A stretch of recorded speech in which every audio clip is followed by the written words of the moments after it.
If you have your Bibles, please open them to 1 Thessalonians chapter 3. And we're going to deal with verses 6 through 10 this morning. And the Apostle Paul is writing, and he writes these words.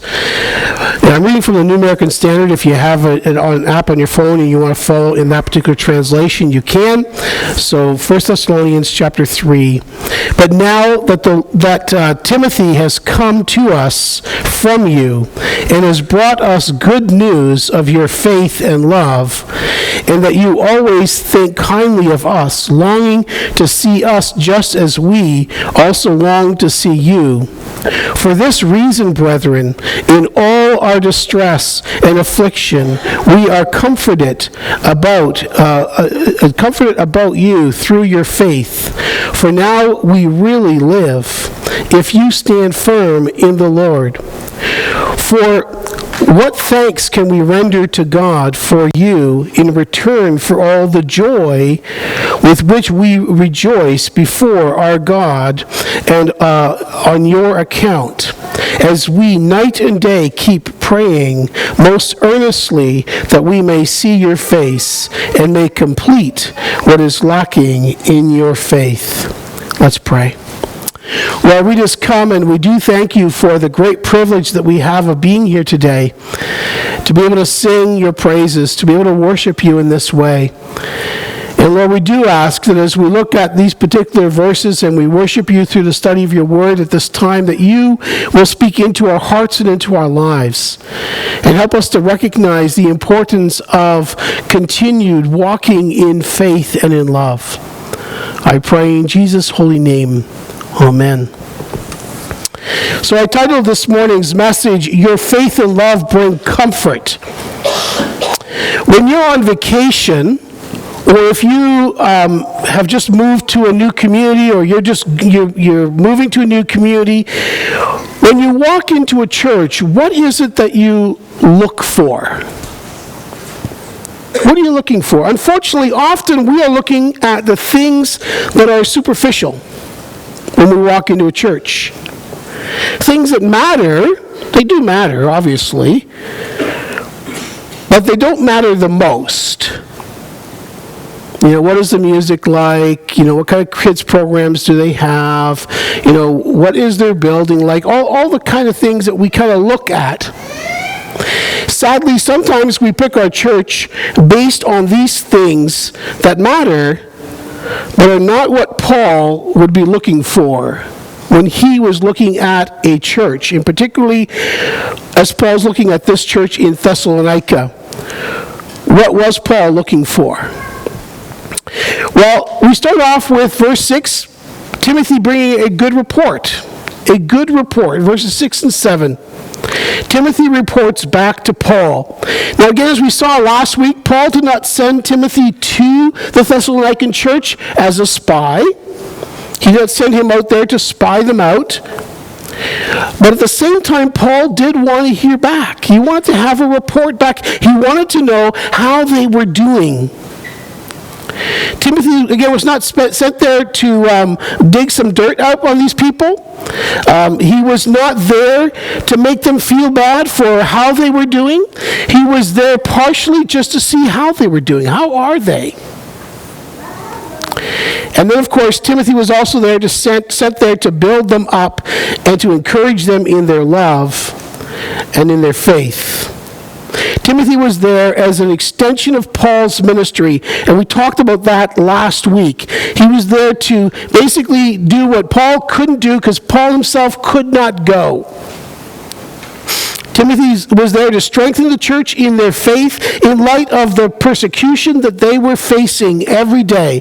They were going through some very difficult, hard things, and Paul was concerned about their faith. Would their faith withstand the temptation to walk away because of the difficult things they were facing? Paul was concerned about that. And so Timothy was there to extend Paul's ministry and encouraging them in the faith. Timothy was there also to encourage them in their love for one another. You know, when things are difficult, when life is hard, sometimes what happens is, rather than us showing love to those around us, we actually can become a little harsh. That text this morning was a good verse. It reminds us, what we say matters.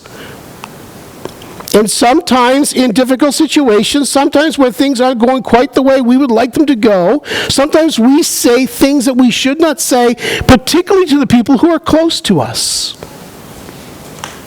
And we hurt them. And so Paul was concerned about the love that this church had for each other, because he knew they were going through difficult times because of the persecution that they were facing. Timothy's report back is about their faith and their love. It is interesting. Timothy has come to us from you and has brought good news of your faith and love. Verse 6. It is interesting that he did not report to them on what their building was like. Did they have a nice building? Did they not have a nice building? Was the building adequate? Not adequate? He did not report to them on the size of the congregation. Oh, the congregation has grown dramatically in the last year or two, Paul, since you've been there. There was no report on the programs that they had. My wife and I had a little bit of discussion about that this week. She said, yeah, but they probably didn't have the kind of programs that we have today. But at the same time, that may be true. They might not have had things like we have, Awana and Springboard and that, but they would have had to have something in place for the families and the needs of the people. But there's no report on that. What I found interesting is there's not even a report on how many people were baptized. I find that very interesting. Paul's concern was about two things that Paul wanted to have a report back on. Paul wants to know, are they trusting the Lord even though life is hard? Is their faith secure? Are they trusting in God even though everything in the world is against them? Even though life is difficult, and it is difficult particularly because they're a believer in Jesus Christ in a world that absolutely denied Christ. And we're living in that world today. And it's going to get more difficult. We know that. Paul's concern was, are they trusting God? And Paul's second concern was simply, how are they treating each other? How are they treating each other? Because how we treat our brothers and sisters speaks volumes of how we love the Lord. If we say that we love God, but we don't treat our fellow brothers and sisters with love and respect, do we really love God?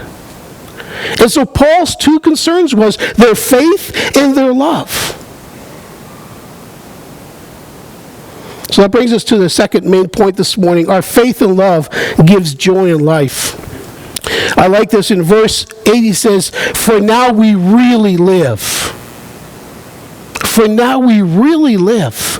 Paul himself is going through some really difficult things. In verse 7 he says, for this reason, brethren, in all our distress and affliction, we are comforted because of your faith. And for now we really live if you stand firm in the Lord. Our faith and love gives life and joy. You see, lovelessness destroys life and joy. A church can be blown apart overnight when love does not prevail. It just takes a couple of people to cause a split in a church. And as you know, I've talked about this over the years. If you've been around here, you know that I've talked about the fact that churches have split over the stupidest things. One of my most favorite stupid things that churches have split over, and I don't know if that's even a proper, well, it's not a proper sentence, I know it isn't. Whipped cream. Yeah, no, real, true story. Church split over whether or not you had to use real whipped cream or you could use Nutri-Whip on your desserts for church functions. Real, true story. That's why I say it's my favorite crazy story about churches splitting. Stupid stuff. And it just takes something little like that and it can blow a church apart if love does not prevail. When we choose not to love each other as we have been loved, we run the risk of giving the devil the upper hand. We give him the opportunity to drive a wedge between brothers and sisters. I believe that's why Paul's concern with this church was not so much about their building, not so much about their size, not so much about how many people they got baptized this year. It was about, are they strong in their love for one another? For Paul, if Timothy had reported about how the Thessalonican church was at odds and there was division and there was no love lost between them, that would have sucked the life right out of Paul. Paul was already in a place of distress. He was already in a place of great affliction. And if Timothy had come to him with that kind of a report about the Thessalonian church, it would have just sucked the life out of him.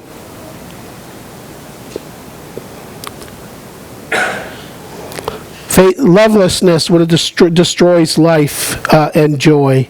Faithlessness equally destroys. You see, if the church loses its faith in God during the hard times, what does the church become? What is a faithless church? It becomes a gathering of faithless people. And what's that? The Lions Club, maybe? You know? A bowling league, maybe? You know? We can gather together and have tea parties, but that's it. There would be better places to be than in a church that has no faith. You see, when individuals stop trusting in God, when life does not make sense, when individuals stop trusting in God, when life does not make sense, it impacts those around us. We are seeing that today on social media. If you're on Facebook at all, you have probably seen of people who have, at one point in time, written beautiful songs that the church still sings to this day, who now have said, you know what, I don't believe it anymore. And it's happening more and more today. And that can shake us at our core, and maybe it's shaking you. And you can get into the debates, were they saved, they lost it, or were they never saved, and they just pretend it. You can get into those debates. In the end, when someone does that, it shakes the faith of those that watch and see. Whether they had it and lost it, or whether they never had it and just simply were pretending, the impact is still the same on those around.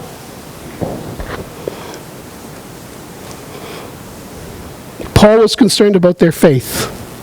Were they going to be faithful? Were they going to continue to trust in God in the midst of this?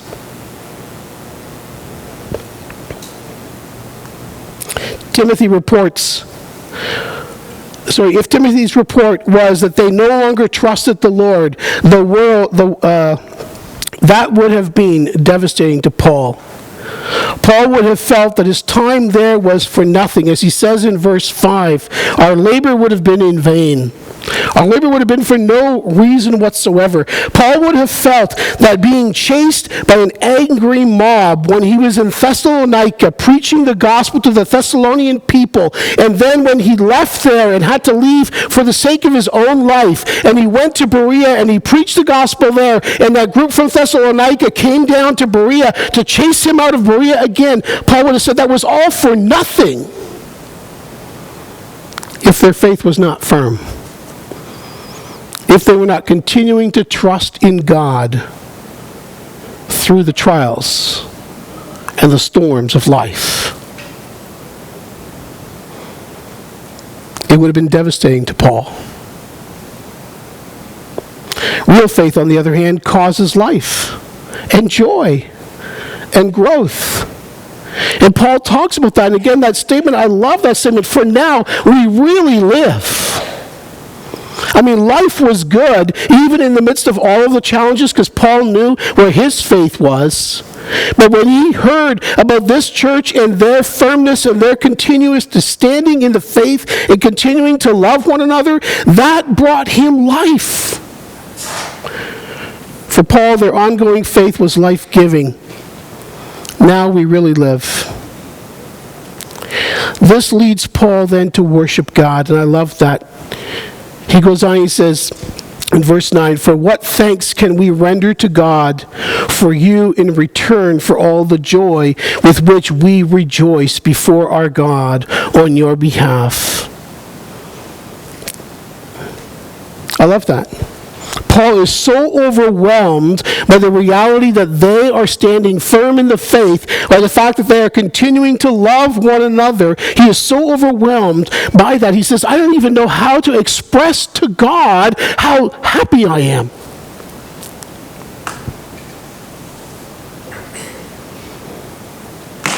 This leads Paul to worship God.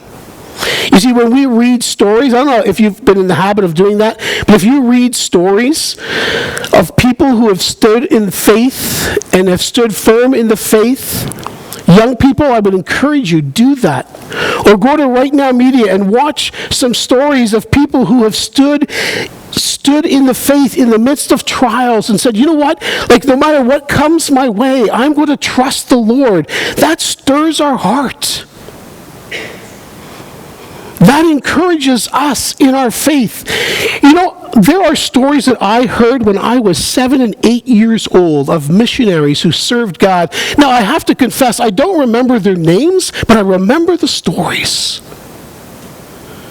Actually, Sharon, I think you've told me the name of one of them once before. The missionary who was running for his life because he was ministering to cannibals.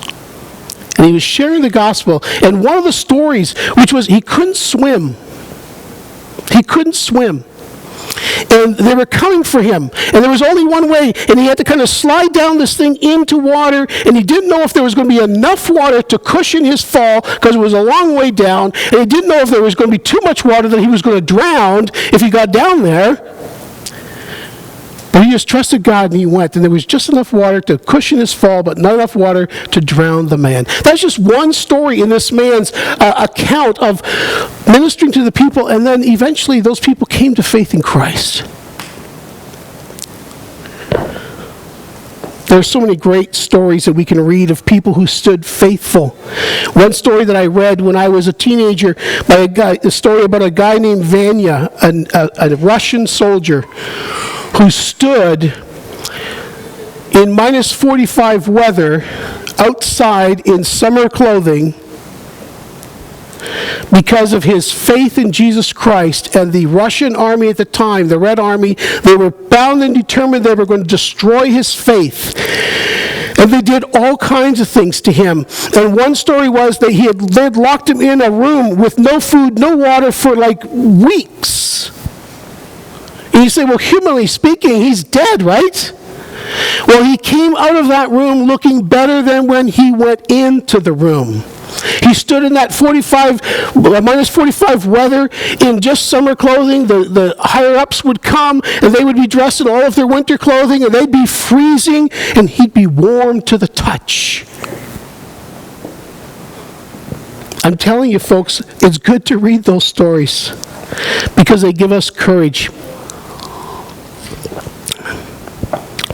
Paul was encouraged because he knew the stories of the lives of these people. Real people in a real time going through real difficulty and yet standing faithful and trusting God in the midst of it. Faith gives life. Love does the same. Paul was looking, of course, for love of a biblical proportion. 1 Corinthians chapter 13 talks about that love. And just Paul says, patient, kind, not jealous, not boastful, not proud, not rude, does not demand its own way, not irritable. It keeps no record of being wrong, does not rejoice about injustice, but rejoices whenever the truth wins out. It never gives up, never loses faith, always hopeful, endures through every circumstance. That kind of love never fails.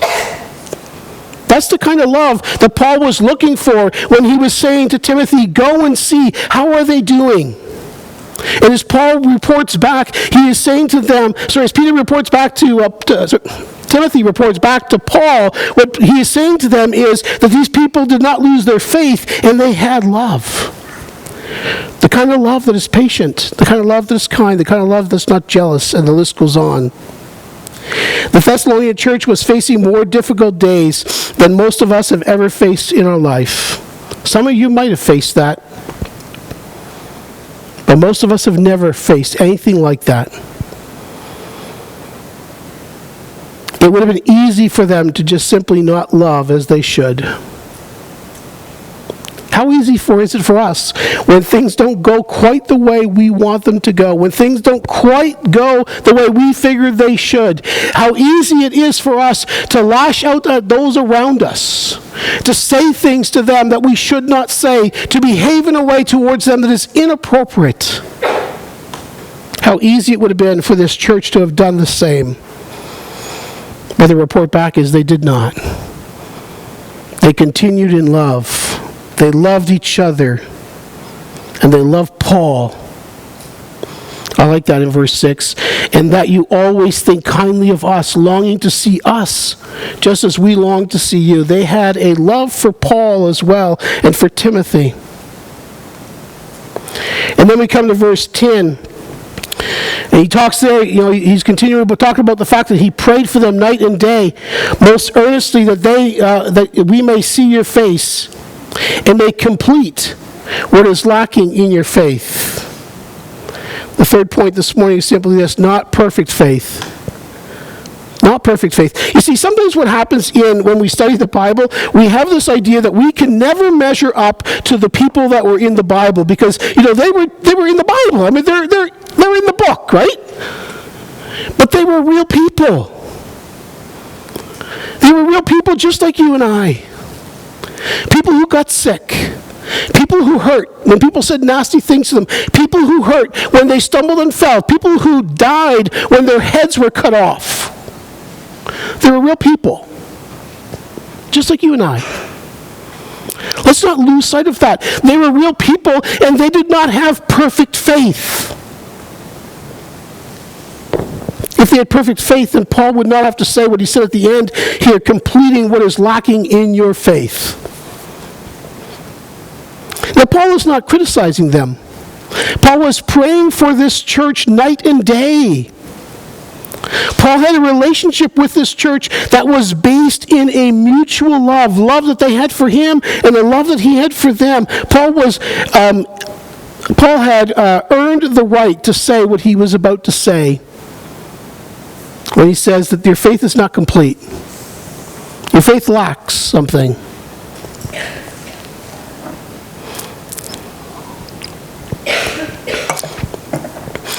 But Paul is so full of joy over their spiritual progress. Paul is overwhelmed with joy because of them. They have truly been a blessing to Paul.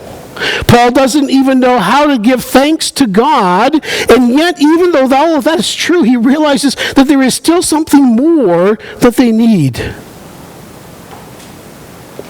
Paul can't wait to see them face to face. I love that. Paul couldn't come to them. Because Paul could not go to be with them, Paul said, I'm going to send Timothy to them. And Timothy is then going to bring a report back to me and tell me how they're doing. And the report back comes, everything is great. They are doing well. You think that would cause Paul to say, okay, well, you know what? I think I can take a vacation now. I think I can go and sit and relax. I think I really don't need to worry too much. But instead, when the report comes back that they're doing great, what does Paul want? He wants to be there all the more. He wants to go there. He wants to be there. He wants to be with them. He wants to continue to encourage them in their faith. Paul can't wait to see them face to face. Now that Timothy has come back with that good report, he wants to go. I believe we really see Paul's love for this church. Paul has more that he wants to teach them. That statement in verse 10, I want to come, I want to see you face to face. I want to be with you. and that I may complete what is lacking in your faith. That is not Paul talking out of arrogance. That's not Paul putting them down and saying, oh, you guys, you've done really well, but, you know, in parent, if you're the parent, well, maybe take it to heart, but I don't know. You know, the kid that comes home with an A, and you say, well, how come it's not an A+? That's not Paul here, okay? That is not what Paul is doing. He is not putting them down. He is not saying, oh, if you just did better. Paul is saying, I have more to give you. I have more that I want to teach you. I've got more that I want to impart to you. Paul's not putting them down. Paul is simply being a good pastor, a good teacher. He's saying, man, I have taught you, and by the grace of God, you are doing well, but there is more that I have to give of myself to you. Paul is saying, I have so much more I want to teach you that will help you in your walk of faith. You see, the danger of thinking you have it all figured out. This church could have said to Paul, you know what, Paul? We're doing good. Our faith is strong. We love each other. The report that you got was a good report. We're doing good, Paul. They could have had that attitude. And the danger of that attitude is simply when we figure that we have nothing more to learn about our walk of faith, we're on our way ready for a fall. We ought to never be satisfied with where we are at. I've been a Christian now for 52 years, and I'm still growing and still learning and still not satisfied to this day with what God has done in my life and what God has called me to do. I'm not ready to quit. I'm ready to move forward and to serve better. We ought to never be satisfied with where we are at. Paul was always pushing on. Never stop growing and never stop learning. We should always remain teachable. I love the story. I've shared it at my small group this past week. I love the story, and I've shared it here before as well. Forgive me for that, but that's what happens when you've been around for a while. Sometimes you say the same stories. But I love the story of Billy Graham going into a midweek Bible study somewhere in either Scotland or Ireland in this wee little church on a Wednesday night. He just had a night off and decided he would go to Bible study in a church. And he went to this little church. I'm not sure exactly where the church was even, but he gets there. He sits in the very back, small little congregation. The guy that is teaching is one of the deacons. He is extremely nervous to teach, and then Billy Graham walks in. And he teaches what God laid upon his heart. And a few weeks later, Billy Graham wrote the pastor and said, can you give me the rest of the notes for that man? Because he preached one message of a series of messages, and Billy Graham would like to have the other messages so that he could continue to learn from what this man was teaching. To me, that is the kind of heart that I always want to have. That's the kind of heart that we should all desire to have, where we're constantly seeking to learn and to be taught, even by somebody that we might think, how could that person ever teach Billy Graham anything? But when you come with the right attitude, you can be taught by anybody. We all are on a journey, a lifelong journey. When this life ends, our journey is over, but not until then.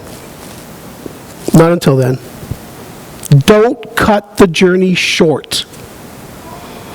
Don't feel that because you've reached a certain age that now you have the right to just sit back, because you don't. And God will hold you accountable for that. Learn. Continue to learn. Continue to serve. Continue to be faithful. Continue to